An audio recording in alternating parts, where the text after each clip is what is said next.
ये प्रकल्प के फर्स्ट फेज से 2023-24 অর্থ বছরে 3000 বিভিন্ন সহায়গুলিকে সঠিকভাবে ব্যবহার করবেন। আবার সবাইকে স্বাগত জানাই। আমি আমার বক্তব্য শেষ করছি। প্রদীপ প্রজ্বলনের মাধ্যমে শুভারম্ভ করব। এই মেইন যে উদ্দেশ্য সেটা হচ্ছে এনিম্যাল হাজবেন্ডারি, সেটাকে ওভারঅল ডেভেলপমেন্ট, সেটা আমাদের দপ্তরের মন্ত্রী মাননীয় শ্রী সুধাংশু দাস মহোদয়ের মার্গদর্শনে এবং ইনোভেটিভ চিন্তাধারার প্রতিফলন বিভিন্ন এলাকা থেকে আগত প্রাণী পালক যারা রয়েছেন আছেন দপ্তরের সচিব দীপালি নায়ক, এডিশনাল ডাইরেক্টর, তারাও কিন্তু কৃষক। তো তাদেরকে কেন ৬,০০০ টাকা করে দেওয়া হবে না? যেমন কথা তেমনি কাজ। ইমপ্লিমেন্টেশনের ক্ষেত্রে রাজ্য সরকার 2024-25 অর্থবর্ষে এই দপ্তরকে প্রায় 11 কোটি টাকা দেওয়া, যে ধরনের কাজ করা। শ্রী বিশ্বজিৎ দাস ও নাগরতলা আর্জিত শ্রী শ্রী রতন দেবনাথ, শ্রী গৌতম দত্ত, এরপরে শ্রী রতন দেবনাথ, ইনি এন্টারপ্রিনারশিপ অনুষ্ঠানের মূল পর্যায়ে পৌঁছে গেছি। আমাদের রাজ্যের প্রিয় মানবদর্শী জননেতা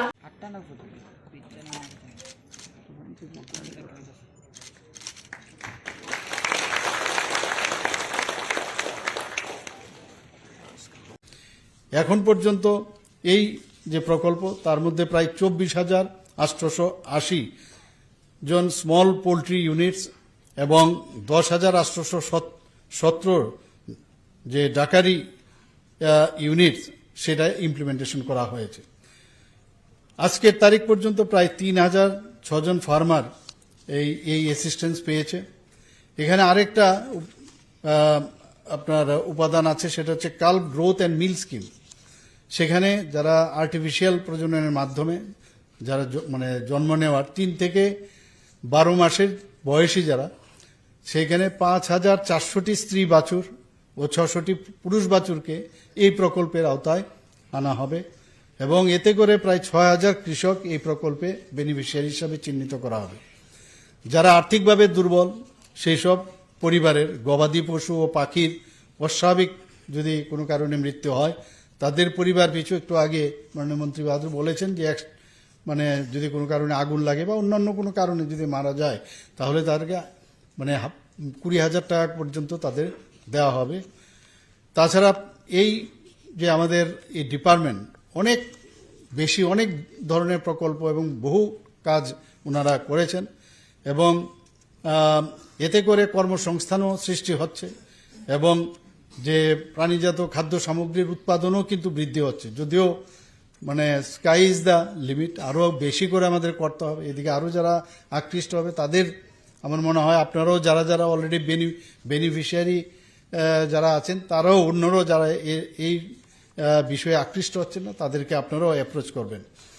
এখানে যে দুধ, মাংস, ডিমের উৎপাদন আমাদের কাছে সবচেয়ে বড় ইম্পর্টেন্ট এবং সেটাকে কিভাবে তার যোগান বাড়ানো যায়, এতে করে পার ক্যাপিটা উৎপাদনও বৃদ্ধি হওয়া উচিত। অলরেডি অনেকটা হয়েছে কিন্তু আরও বেশি করে আমাদের করতে হবে। এখানে এই যে পশু পাখিদের টিকাকরণ, চিকিৎসা, তাছাড়া মানে রোগ প্রতিরোধমূলক ব্যবস্থা, এগুলোর বিষয়ে আমাদের এই ডিপার্টমেন্ট সেগুলো কাজ করে যাচ্ছে এবং প্রাণী সম্পদ বিকাশ দপ্তর সবসময় এদিকে নজর রেখেছেন। আমাদের এই সব চিকিৎসার জন্য ত্রিপুরাতে এখন পর্যন্ত প্রায় 16টি ভেটেরিনারি হাসপাতাল আছে, প্রায় 65 ভেটেরিনারি ডিসপেন্সারি আছে, 460 ভেটেরিনারি সাব সেন্টার রয়েছে। এখন দেখা যায় অনেক সময় যখন এই ধরনের পশু বা যারা পাখিগুলোর যদি কোনো সমস্যা হয় তাদের হসপিটালে নিয়ে যেতে অনেক সময় রাস্তার মধ্যেই মারা যায় বা অনেক সমস্যা হয়। তার জন্য প্রায় 13টির মতো মোবাইল ভেটেরিনারি ইউনিট চালু করা হয়েছে।